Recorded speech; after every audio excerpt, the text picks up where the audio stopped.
Hello, Bre. Hello, how are you? I'm really, really great. How are you?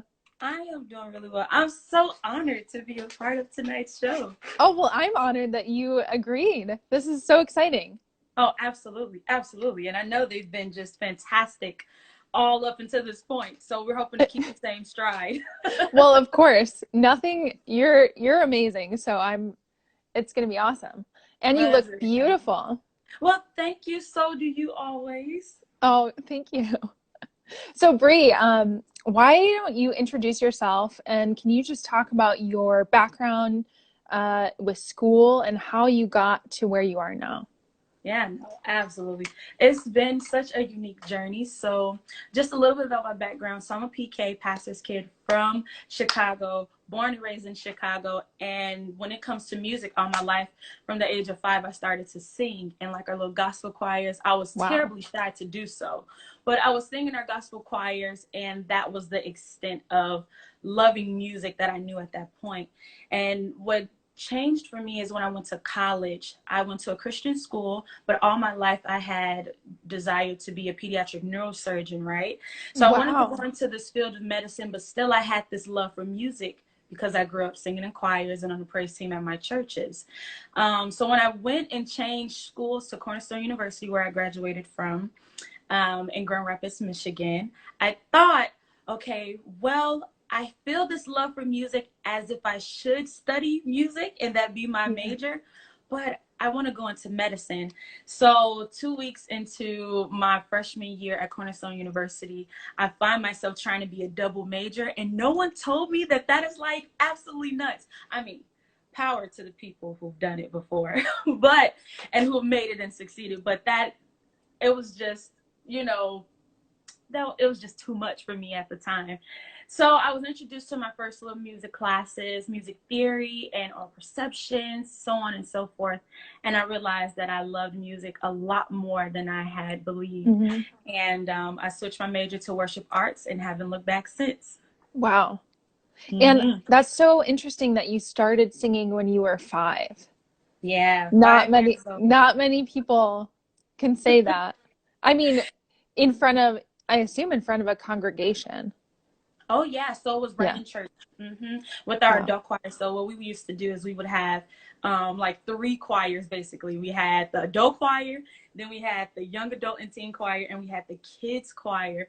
So Wow. of course, at my church and that tradition, Pentecostal church, everyone and their mama has to serve in some capacity. So Yeah. every child under the age of 12 has to sing in the choir, the youth choir, Wow. But my aunt really led the way in me, taking it a lot more seriously, Hmm. and just helped cultivate that love by, taking me from the youth choir all the way to the young adult choir and even to Wow. the adult choir. Like they walked me through all of those Uh-huh. transitions, whereas many of my peers, they were done after, the children's choir and called it a Yeah. day.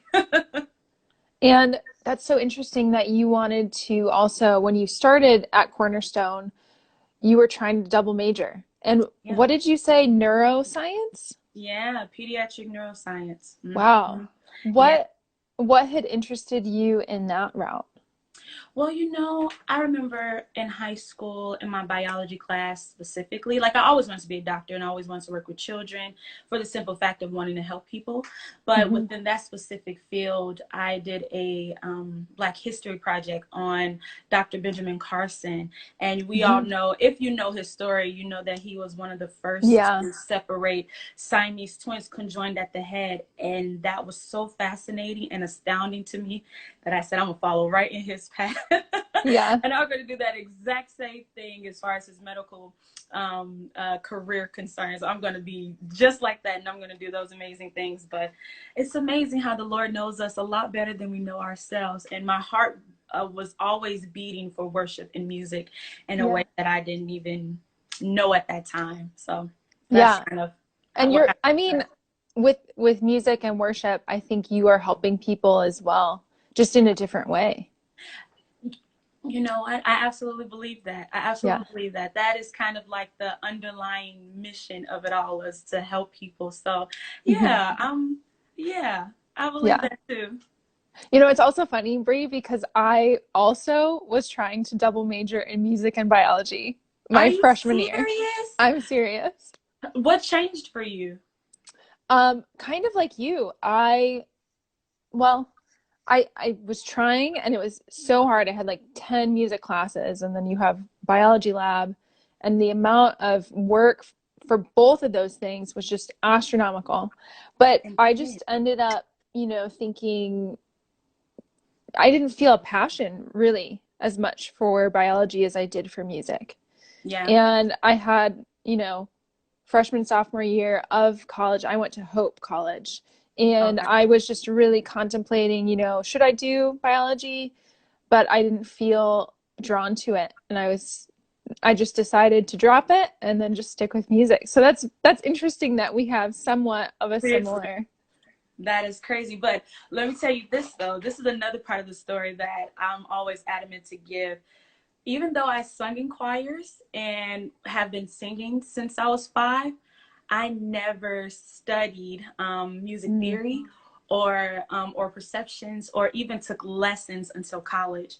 Wow. So a huge part of like my testimony and what I do and why I can do what I do is that when I entered as a freshman and switched my major that second week of school to worship arts, I had to work so hard.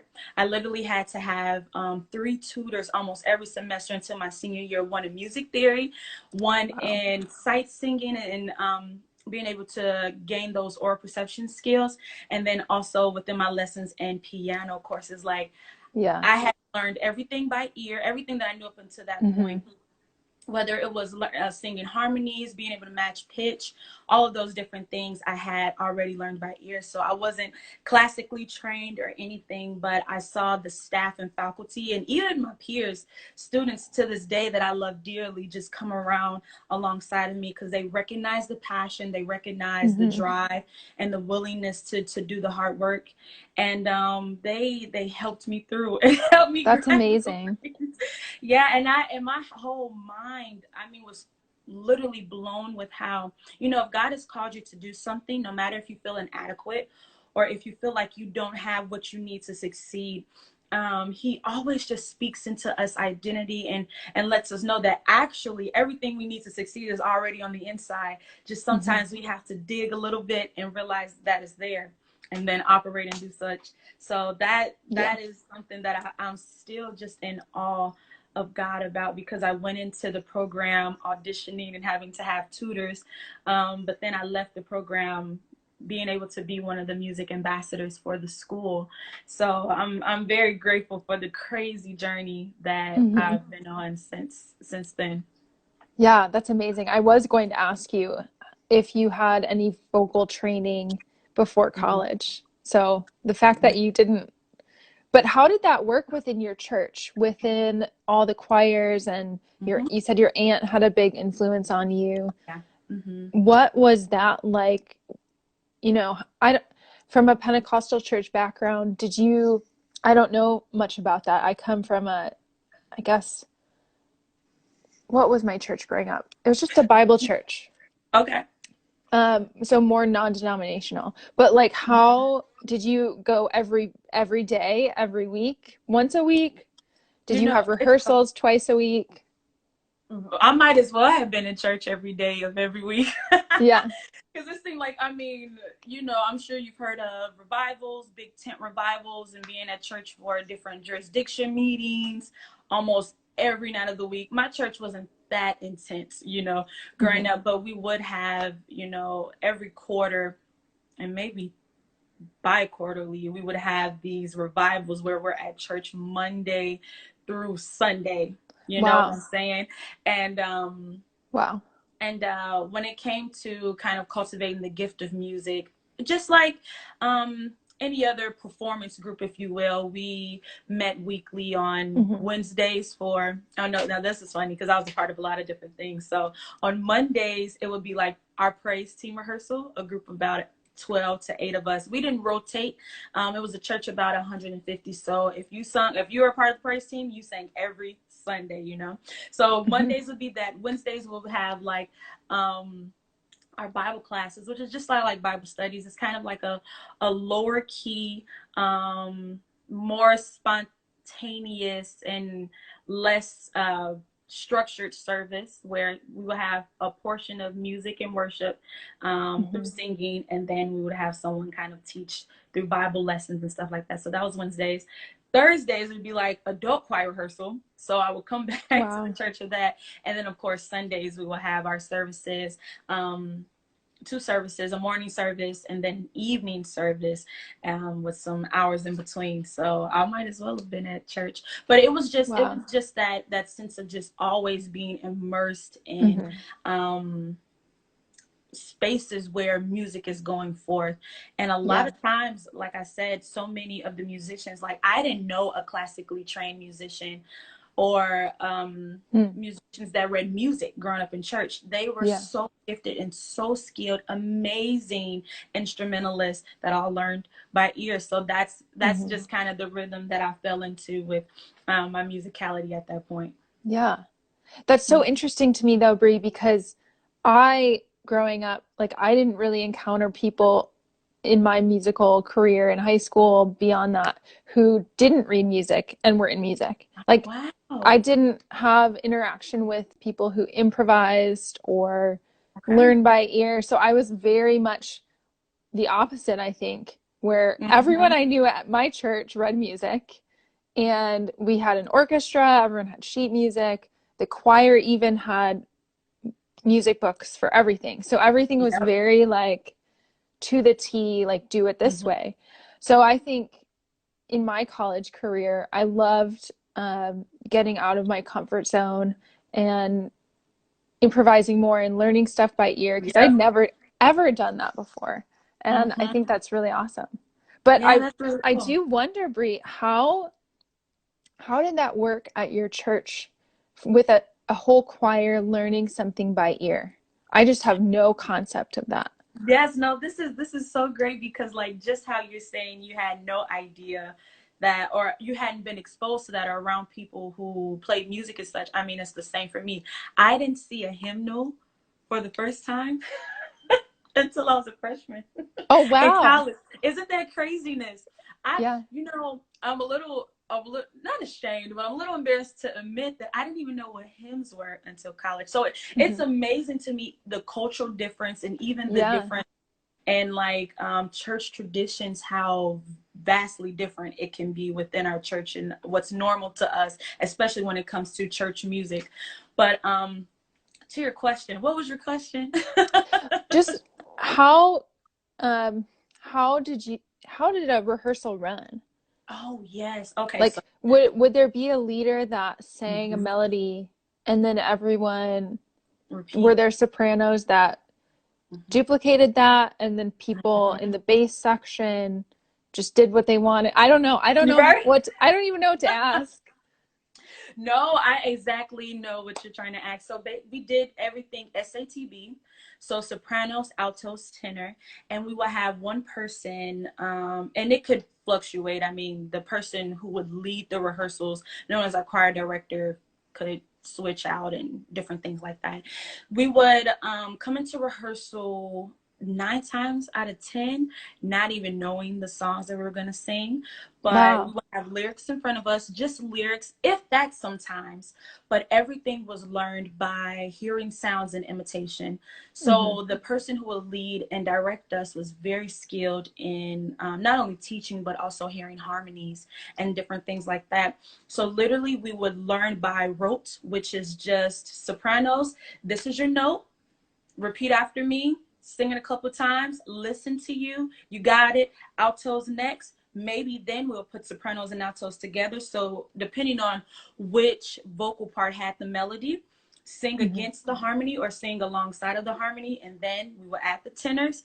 And then it was just repetition, just sing it over and over and over again. And it sounds like it would be more complicated Yeah. than what it really is. But honestly, Hmm. when you're used to those environments where you're quick to hear sounds and imitate them, it's quite fascinating how quickly we will learn music. So we would go through maybe five 5 to 7 songs in a night, right? So our Yeah. rehearsals were well past just an hour and a half, you know. They would be Wow. um 2 hours, and a lot of it was really just communal, you know. A lot of it Hmm. was really just us having a space where we can come together and hang out, you know. A lot of times I Yeah. would look at rehearsals as, oh, I get to hang out with everybody and then we get to sing music, you know what I'm saying? Like, this Yeah. is so great, this is so awesome. But a lot of times it would just be by rote. We'll just hear it. And the instrumentalist, we will most time have a 3-piece band. So it will be Hmm. keys and or organ, the Hammond B3 organ, you know what I'm saying? Hmm. With a bass guitarist and a drummer. And they always exuded such patience.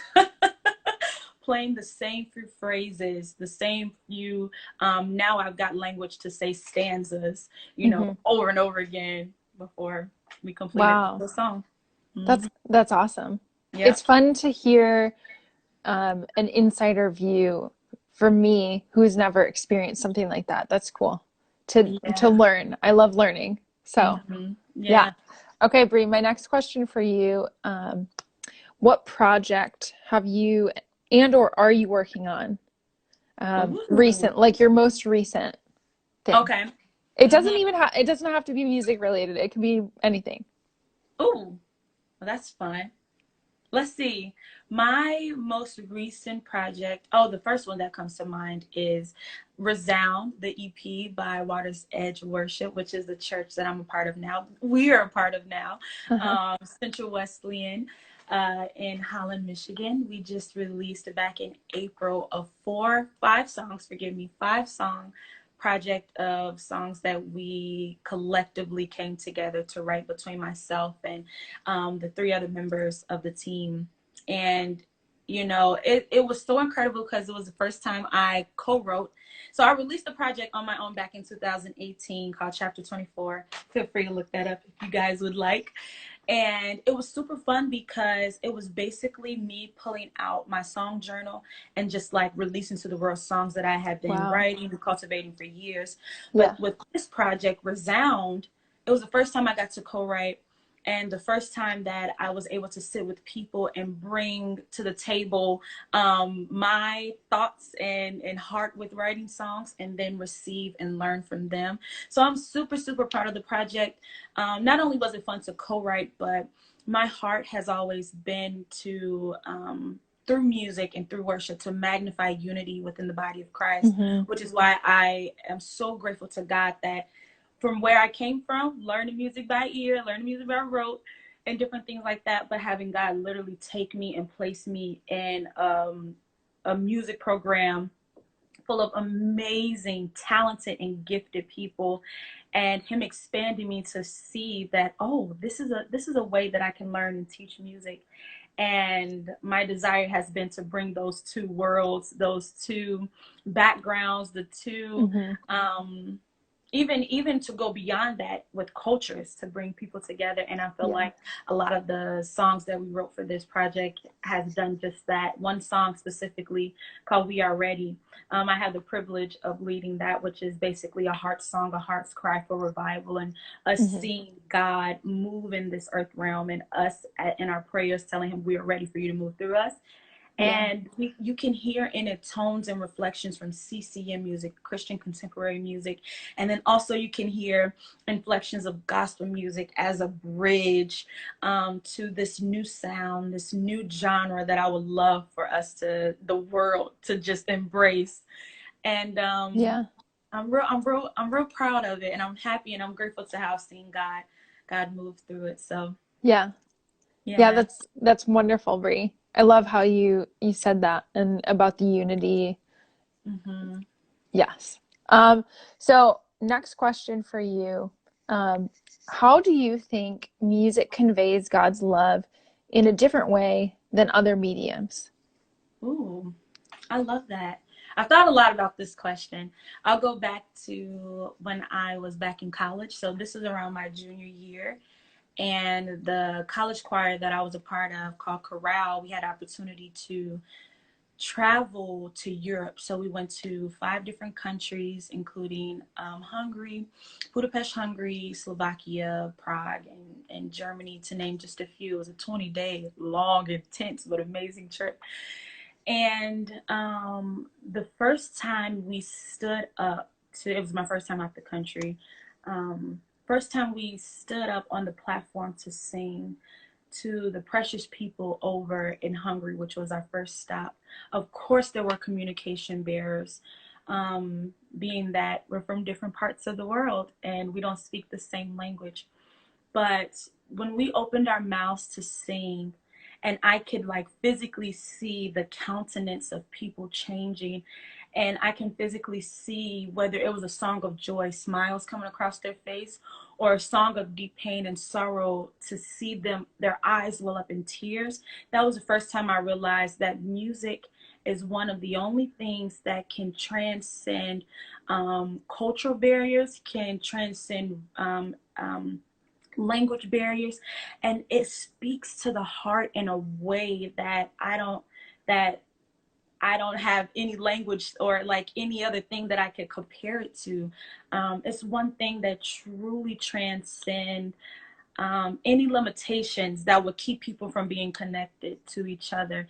And it unifies us in a way that is so beautiful and so profound, and to me, so very spiritual. Because it's nothing that we can see. Like, yes, we hear it, but it's not, we can't touch it. It's Mm-hmm. not tangible. Yeah. So I would say that it's truly like a spiritual experience. And when I think of God's love in the midst of all of that, it it just so reminds me of how God's love is for all people, and how it goes and reaches to the depths, and it goes and to the heights, and it whatever barrier there would be, or whatever limitation there would be, God's love just totally permeates it. And to me, music kind of does the same thing. It Mm-hmm. sounds, just touches people's hearts. It brings up moments of time and space, memories that help us remember things. It's I could go on and on and on, but that's one of the biggest things that stood out to me when I went to travel overseas and saw that it didn't matter if we didn't speak the same language. You can feel what I feel with singing this song. Yeah. I was sold. I was like, Lord, music is. Thank you so much for creating music, because Yeah, this is, it's amazing. yeah, Yeah. it's no words can describe. Yes. Yeah, I agree. Absolutely. Yeah. Yeah. Um, okay. So if anyone is still watching and you guys have questions, definitely put those in the comment section below.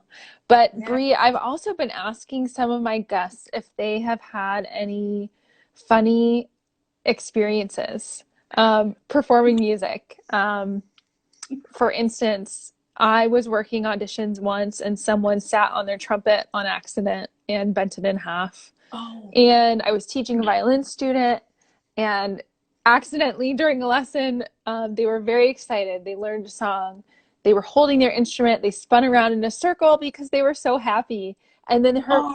her violin flew out of her hand 10 feet across the room, hit the Oh. wall, and made a dent in the wall. Oh So I no. was just wondering if you had any, like, at any church service or any rehearsal, do you have a funny story? I have plenty. Like, it's how much time do we have? I'm Yeah. always being, you know, I'm okay. So I'm a naturally kind of like quirky. I get excited. I make like weird shrills, high pitch. I just get excited. I'm always doing that.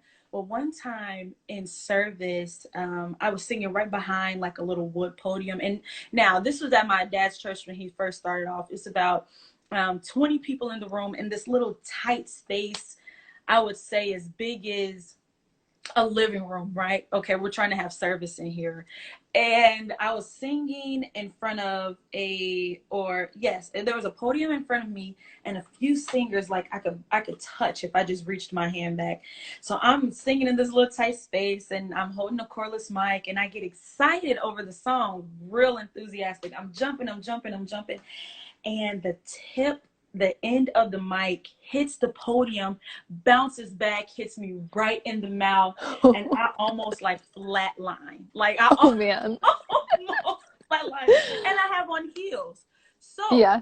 I'm someone literally had to catch me because I just started like drifting back, literally almost fell. And I'm glad that I could notice no one laughed at me, but my mouth was definitely sore, and I'm Oh glad I didn't man. take a tooth. Yeah. So, That's but even like other than that, there's been times when singing on risers, even to go back to that trip I mentioned back in 2013, I was standing in the back riser, and one service, I don't think I ate that day, and we had to get up really early. I literally like fell off the riser, like was hmm gone. All you saw me standing there, and then the next thing you did, I was like, I fell off the risers. yeah. And I didn't, and it's no way to get back up on the riser from where you Yeah. fell. You literally had to walk around everyone and walk back up to your place. Yeah, Yeah. I didn't. I from that point on asked to stand on the floor. Yeah. Yeah. I think as musicians and performing artists, we have to be flexible in a lot of situations and be ready for things to change unexpectedly a lot of Mhm. times. That It's is so. just the nature of things. And I think your stories kind of speak to that too. Because best believe when I hit the mic from the podium, I couldn't stop singing. You had to keep Yeah. going. Yep. Mhm. Make sure everybody's okay. You didn't fall. We didn't fall. Okay, we're good. We got to keep the song must go on. Yes. Yeah. So yes, that is, yeah, funny. Mhm. Resilient and strong. Hmm. So, Bree, to close out our time, I just wonder if you have any parting words, and then if you could let my audience know how to find you or how to find the worship album that you talked about as well. Oh yes, yes, yes. Well, I would just say, in closing, because of my testimony with having to work really hard in something that my heart yearned for. So what I mean when I say that, there's always been a passion in me for music, to lead in worship, to uplift God, and to bring others into that experience. But I didn't think that I had what was in me to fulfill that life, of being a worship leader. I didn't know that I had it in me to learn how to read music in 4 years, along with piano, learn how to play the piano and learning how to sight read. I didn't know that that was in me. So I want to encourage all of the professionals, musicians, those who are just starting off and just branching out into what the life of a musician, the life of an artist may mean for you, and letting you know that everything you need to succeed, everything you need to thrive in this field is already placed on the inside of you.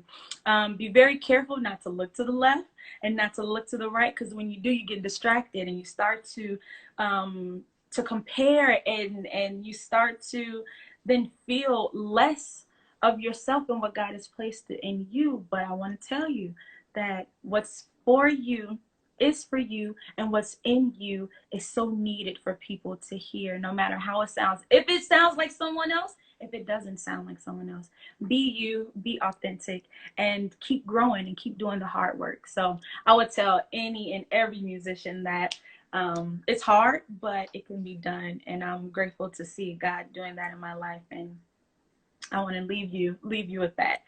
For where you can find me, right here on Instagram, authentic_worship. You can find me there. For Twitter, authentic_W.